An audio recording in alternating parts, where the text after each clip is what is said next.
man that I can do this on my own, that I care about her son as much as she does." Kate forced a smile in response, even as she privately doubted that someone who'd been dating Kennedy Dawson for all of 2 months could possibly care about the man as much as his own mother.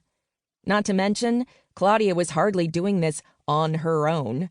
Kate should have known better when Claudia had asked if she could run a few ideas by Kate for a small surprise get-together for Kennedy. In reality, Kate was spending nearly as much time on this damn party as she was her actual job as Kennedy's assistant, and she was pretty sure she was ending up with the majority of the work for what was turning into a freaking circus. "I'm sure he'll appreciate it," Kate said noncommittally. "Though if you're open to suggestions—" "Claudia, what are you doing here?"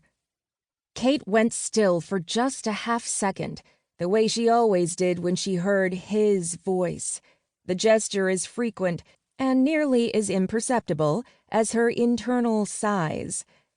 Claudia immediately stood, all graceful movement and long legs, as she slid her notebook across the table to Kate.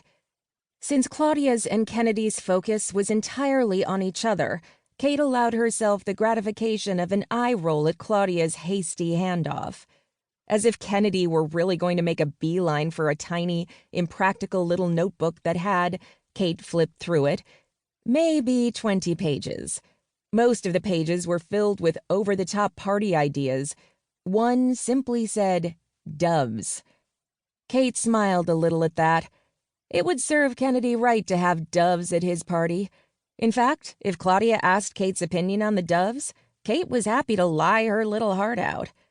"Absolutely. Kennedy would love to see a bunch of creepy birds at the birthday party he doesn't know is happening and probably doesn't want, because he hates surprises even more than he hates parties."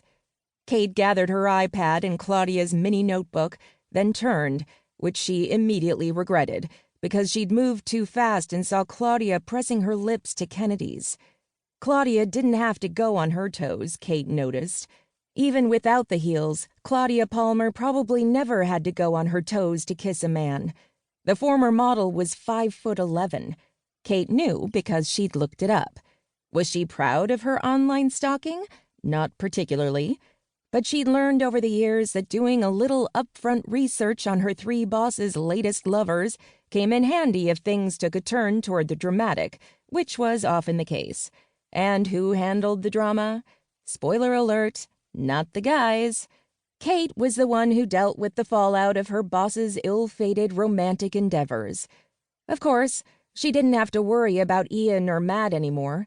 2 of her guys had settled down quite nicely and had become another woman's problem. There was just one left. Kennedy's gaze found Kate's within seconds of his lips leaving Claudia's, and though she withstood the force of that glare nearly every day for 6 years, the effect never failed to jolt her, just a little.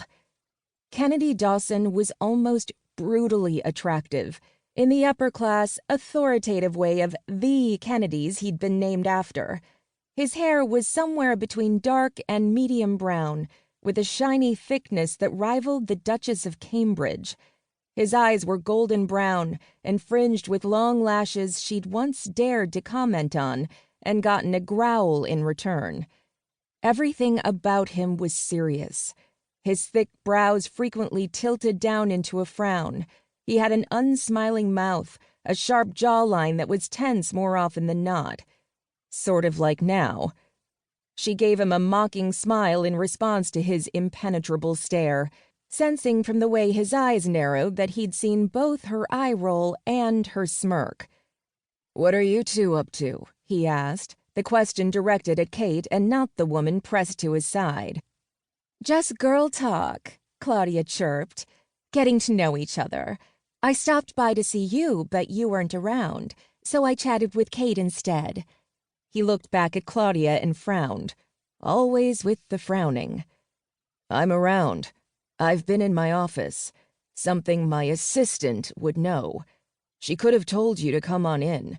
He cut an irritated gaze at Kate. "Spare me," Kate said in a bored tone as she stood and headed toward the conference room door. "But I've made a mental note.